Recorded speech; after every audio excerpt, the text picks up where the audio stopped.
फिर से स्वागत है आपका एक और बिल्कुल नए वीडियो में। और इस वीडियो में हम डिस्कस करने वाले हैं 12 अक्टूबर को हुए यूपीपीएससी प्रीलिम्स के बारे में कि पेपर का लेवल कैसा था, कितने क्वेश्चन किस पार्ट से आए और उनके सोर्सेज क्या थे।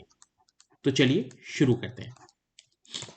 सबसे पहले तो हमें ये देखना होगा कि पेपर का लेवल कैसा था। कुछ लोगों ने बोला पेपर का लेवल मुश्किल था, कुछ लोगों ने बोला मीडियम था, कुछ लोगों ने बोला मॉडरेट टू हार्ड था। तो अब तो लगभग 2 महीने से ऊपर लगभग होने वाले हैं। तो अब तो काफी लोगों ने इसका पेपर देख लिया है, एनालिसिस कर लिया है। और ये बोलना कि पेपर का लेवल इजी था, ये तो बिल्कुल भी सही बात नहीं है। क्योंकि एक भी स्टेटमेंट बेस्ड क्वेश्चन थे, जितने भी थे वो सारे स्टेटमेंट बेस्ड थे, एक भी क्वेश्चन डायरेक्ट नहीं था। फैक्चुअल चीजें कम हो गई हैं, कंसेप्चुअल बढ़ती जा रही हैं। तो पीसीएस ने अपना ट्रेंड दिखा दिया है।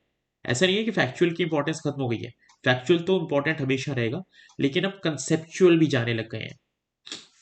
जो पॉलिटी के क्वेश्चंस होते थे, जैसे पहले वो बिल्कुल डायरेक्ट पूछे जाते थे कि आर्टिकल 14 से रिलेटेड क्या है, आर्टिकल 32 किस चीज से लिंक्ड है। लेकिन अब 32 में क्या है ये पूछे जाने लगा है। तो अगर हम एक लीनियर स्केल के थ्रू ये समझे कि मान लो ये इजी है, ये मीडियम है और ये हार्ड है, और पेपर का लेवल हम देखें समझे, तो ये एक मॉडरेट टू हार्ड पेपर आएगा with tilting toward the hard side. उसका रीजन ये है कि काफी सारे क्वेश्चन इनकरेक्ट, नॉट करेक्ट के फॉर्म में पूछे गए। ये बच्चे सिल मिस्टेक्स कर देते हैं इन क्वेश्चंस में, तो कट ऑफ पे इसका असर जरूर दिखता है। दूसरी बात, एक भी स्टेटमेंट बेस्ड क्वेश्चन, सॉरी, सारे स्टेटमेंट बेस्ड क्वेश्चन रहे, एक भी क्वेश्चन डायरेक्ट नहीं रहा। तो पेपर इस चक्कर में थोड़ा लेंदी भी हो गया। लेंदी हो गया तो बच्चे फिर से सिली मिस्टेक्स करते हैं। चीजें सोर्सेज से ही थी, जो सोर्सेज स्टूडेंट पढ़ता है वो सोर्सेज से ही चीजें आई मोस्टली। लेकिन इसका मतलब ये नहीं है कि उनको पूछा आसान तरीके से गया था। पेपर का क्वेश्चन का पता होना ये जरूरी नहीं है कि आप उसे सॉल्व कर पाओगे। उसके बाद भी इसमें बच्चे गलतियां करते हैं। जो अच्छा बच्चा होगा उसके लिए तो अच्छी बात है, जो पढ़ाई करके गया उसी में से पेपर आया, लेकिन उसके बाद भी उसको चेक करा गया कंसेप्चुअली कि उसने जो पढ़ा है वो समझा है या नहीं। तो अब देखते हैं कि सब्जेक्ट वाइज जो डिस्ट्रीब्यूशन था वो कैसा रहा। सबसे ज्यादा क्वेश्चन इस बार भी पॉलिटी और हिस्ट्री से रहे। लगभग 25 से 30 क्वेश्चन पॉलिटी से और 25 से ही 30 क्वेश्चन हिस्ट्री से रहे, और दोनों का जो लेवल था वो रहा मॉडरेट टू डिफिकल्ट। पॉलिटी तो आप लगभग ऐसी होती है कि अगर किसी ने अच्छे से लक्ष्मीकांत पढ़ रखी है तो 25 से 30 क्वेश्चन है तो 22 तो आराम से कर लेगा। 20 से 22 क्वेश्चन, दो तीन क्वेश्चन में डिफिकल्टी आती है, वो फैक्चुअल चीजें कई बार डिफिकल्ट होती हैं, करंट में जो चीजें चल रही होती हैं उससे लिंक पूछ लेते हैं। तो पॉलिटी तो आपको स्ट्रॉन्ग अपनी करके जानी ही जानी है। उसके बाद करंट अफेयर की भी अच्छी खासी वेटेज थी। लगभग 12 से 18 महीने का करंट अफेयर पूछा गया था, वो भी रेलेवेंट। ऐसा नहीं था कि कुछ भी मुंह उठा के पूछ लिया। इस बार पेपर बहुत अच्छे लेवल का बनाया गया था। जो हिस्ट्री है वो भी लगभग जो हमारे डेफिनेट सोर्सेज होते हैं, जैसे एनसीईआरटीज, आपकी स्पेक्ट्रम हो गई, घटना चक्र, इन तीनों सोर्सेज से अगर कोई जिसके ढंग से कवर है, उसकी इन टॉपिक्स पे कमांड है, वो आराम से 20 से 22 क्वेश्चन कर सकता था, जो सीरियस कैंडिडेट है, अच्छा कैंडिडेट है। उसके बाद एनवायरमेंट की इंपॉर्टेंस बढ़ गई है। पहले एनवायरमेंट इतना नहीं पूछा जाता था, इस बार एनवायरमेंट भी काफी पूछा गया है। उसके अलावा आपका इकोनॉमी भी पूछा गया, ज्योग्राफी भी अच्छे थे, और यूपी स्पेसिफिक भी 3 से 4 क्वेश्चन लगभग थे, जिन्हें आप हिस्ट्री भी मान सकते हैं, पॉलिटी भी मान सकते हैं। तो इस हिसाब से देखा जाए तो इवनली डिस्ट्रीब्यूटेड टॉपिक्स थे ज्यादा, और जिसमें पॉलिटी और हिस्ट्री की थोड़ी डोमिनेंस रही। उसके बाद सोर्स वाइज कहां से पूछे गए, जो अभी मैंने आपको बताया, एनसीईआरटी, स्पेक्ट्रम और वेल नोन जो आर्ट एंड कल्चर की बुक है उनसे। अभी लोगों ने बोलना चालू कर दिया था कि घटन चक्र की इंपॉर्टेंस कम हो गई है, लेकिन आपने देख लिया ना कि कितने रिपीटेड क्वेश्चंस आए थे, अरेंजमेंट वाले क्वेश्चंस, वो सब पहले पूछे जा चुके हैं। तो अगर किसी ने 2 से 4 बार घटना चक्र अच्छे से सॉल्व कर रखी थी तो उसके लिए वो बच्चों का खेल था। और ऐसे बच्चे हैं जिन्होंने वो 5 5 6 6 बार सॉल्व कर रखी है, तो उनको इशू नहीं होता है। तो घटना चक्र की इंपॉर्टेंस कभी कम नहीं होगी। पीवाईक्यू हमेशा पूछे जाते रहेंगे, वो नहीं आएंगे तो किसी और तरीके से पूछे जाएंगे। जैसे इस बार भी हुआ है कि टॉपिक्स तो हिस्ट्री तो वही है, कोई नए टॉपिक्स तो बहुत ज्यादा ला नहीं पाएंगे। ठीक है, तो घटना चक्र प्लीज हिस्ट्री, ज्योग्राफी और आपकी पॉलिटी की जरूर सॉल्व करके जाएं, इससे आपको बहुत फायदा होगा। उसके बाद जो करंट अफेयर्स था वो लगभग रेलेवेंट था, मतलब ऐसा नहीं कोई करंट अफेयर पूछा हो कि बिल्कुल ऊट पटांग पूछ लिया हो। जैसे जो हमारी मैगजीन्स होती हैं, जैसे सब आई दृष्टि पढ़ के जाते हैं, ठीक है, तो उसी से काफी सारे क्वेश्चन कवर हो सकते थे अगर किसी ने कर रखी थी वो। उसके अलावा आपका बजट से भी कुछ क्वेश्चन थे, ये सब चीजें आपको डेफिनेटली कवर करनी चाहिए। और पीआईबी जो गवर्नमेंट की सोर्सेस है वहीं से जो यूपी की डेफिनेट स्कीम्स होती हैं वो पूछी गई थी एक दो, और उसी के हिसाब से पेपर देखा जाए तो एक वेल बैलेंस पेपर बनाया हुआ था। और करंट के लिए कोई बच्चे पूछते रहते हैं कि क्या करें। देखो, अगर आप दिन में लगभग 6 से 8 घंटे पढ़ते हो यार, तो डेली आपको 1 से 2 घंटा जरूर करंट अफेयर को देना चाहिए, क्योंकि ये सिविल सर्विसेज का बेस बनाता है। आपके फैक्ट होते हैं वो आपको याद होते रहते हैं time to time time to time, जब आप उनके लगातार पढ़ते हैं तो आपके वो डीएनए में ही चले जाते हैं।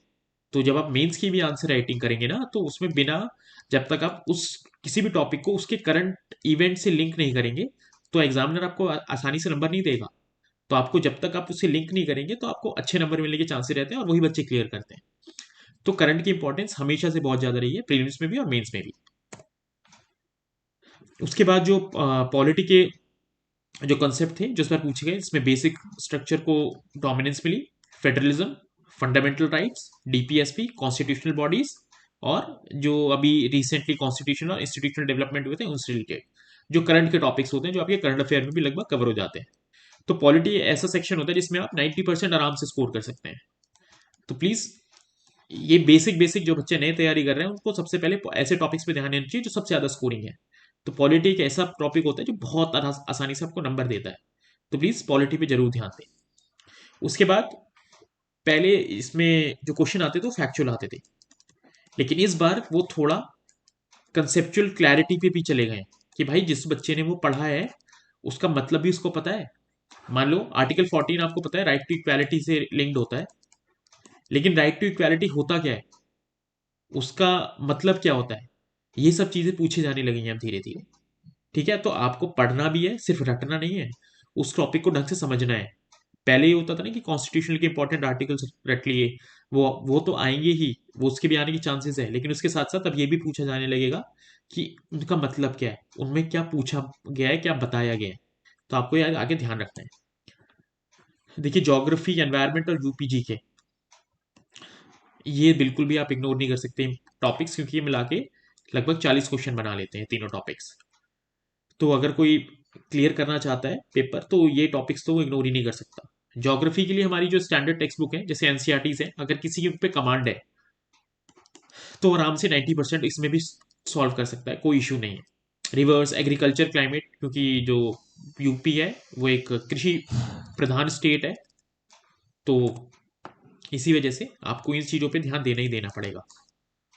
उसके बाद यूपी सेंट्रिक जो जीके जो स्कीम्स हैं वो भी आई, जैसे यूपी के जो स्पेशल कुछ रिवर्स होती हैं वो पूछी जाती हैं, तो वो पूछी गई थी आराम से इसमें।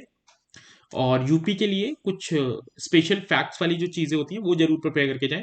जैसे सारे कोचिंग इंस्टीट्यूट्स प्रोवाइड करा देते हैं वो, कि ईस्टर्न मोस्टर्न डिस्ट्रिक्ट, वेस्टर्न मोस्टर्न डिस्ट्रिक्ट, किसकी ज़्यादा सबसे खपत होती है, मिडल्स कहाँ मिलते हैं। ये आपकी GS 5 और GS 6 जो मेंस में पेपर होते हैं उसमें काफ़ी हेल्प करते हैं। तो ये दोनों जब आप पेपर प्रिपेयर करेंगे इन दोनों सब्जेक्ट्स के लिए, तो ये भी आराम से कवर हो जाएगी। उसके बाद आपके इकोनॉमी के जो बेसिक कंसेप्ट होते हैं मैक्रो के, जो आप एनसीईआरटीज या कोई भी स्टैंडर्ड टेक्स्ट बुक जो यूपीएससी के लिए आती है वो आप पढ़ेंगे तो उसमें कवर हो जाते हैं। जैसे growth, inflation, deficit, external sector, ये सब आपको पढ़ने चाहिए। और ये इससे क्वेश्चन आएगा ही आएगा, इन्फ्लेशन वगैरह से वो थोड़ा कंसेप्चुअल बेस्ड रहते ही रहते हैं। उसके बाद आपकी साइंस एंड टेक क्वेश्चन, जो बेसिक आपके साइंस की जो स्टैंडर्ड टेक्स्ट बुक्स हैं 6th to 10th, उसी में से क्वेश्चन आता है, वो आपको ध्यान रखना है। और ये आप आराम से कर सकते हैं, अगर इसे ने पढ़ रखी हो जिसकी साइंस अच्छी है वो आराम से इस क्वेश्चनों को कर सकता है। उसके बाद भी मेरे हिसाब से आपको घटना चक्र साइंस की सॉल्व करनी चाहिए, क्योंकि कई सारे ऐसे टॉपिक्स हैं जो इन बुक्स में नहीं दिए गए हैं, और पीसीएस उनको रिपीटेडली पूछता है क्योंकि वो घटना चक्र में मेंशन्ड है, वो पीवाईक्यू में कहीं ना कहीं पूछे हुए, तो उसको बार बार वो पूछता रहता है। तो प्लीज साइंस की घटना चक्र सॉल्व करना ना भूलें। और इस बार जो सबसे अच्छी चीज देखी गई, असर्शन रीजन बहुत पूछा गया। इससे आपकी कंसेप्चुअल क्लैरिटी उस टॉपिक पे पता चलती है। तो ये आपको यूपीएससी ट्रेंड बता रहा है, पीसीएस, कि पहले मैं एक फैक्चुअल पेपर ज्यादा देता था, लेकिन अब मैं फैक्चुअल से धीरे धीरे शिफ्ट होगा कंसेप्चुअल पे। फैक्चुअल तो इंपॉर्टेंस रहेगा ही रहेगा, कि फैक्चुअल की तो इंपॉर्टेंस जा ही नहीं सकती ना, कि आपको चीजें तो याद रखनी पड़ेंगी, लेकिन उसके साथ साथ उसकी कंसेप्चुअल क्लैरिटी भी पता होनी चाहिए। उसके बाद इस बार कोई भी डायरेक्ट क्वेश्चन था ही नहीं, एक भी नहीं था। पहली बार यूपी पीसीएस की हिस्ट्री में ऐसा हुआ है कि एक भी क्वेश्चन डायरेक्ट नहीं आया। उसके बाद सारे क्वेश्चन जो थे मल्टीपल स्टेटमेंट्स के थे, कि वन ओनली, टू ओनली। तो इसमें आप एलिमिनेशन टेक्निक जो होती है वो इंपॉर्टेंट हो जाती है। तो जिसने जितनी प्रैक्टिस कर रखी होगी उसके लिए इतना बढ़िया रहेगा। उसके बाद इसकी कट ऑफ प्रोडिक्शन। देखो यार, कट ऑफ का अंदाजा लगाना बहुत टफ है, लेकिन अभी एक दो दिन में तो आपका रिजल्ट आ ही रहा है। तो कट ऑफ के बारे में जो लोग ये बोल रहे हैं कि 90 जाएगी, तो ऐसा तो नहीं है। It can be around 85 plus minus 2, या 83 प्लस माइनस 3 और 4। ये जनरल यूआर की मैं बता रहा हूँ। ईडब्ल्यूएस की और आपके ओबीसी की वो थोड़ी हाई जा सकती है, जैसे 90 क्वेश्चंस। तो उसी हिसाब से आप अपनी तैयारी रखें मेंस की। और अगर ये वीडियो आपको पसंद आए तो प्लीज़ अपना लाइक और सब्सक्राइब जरूर करके जाएं। Thank you.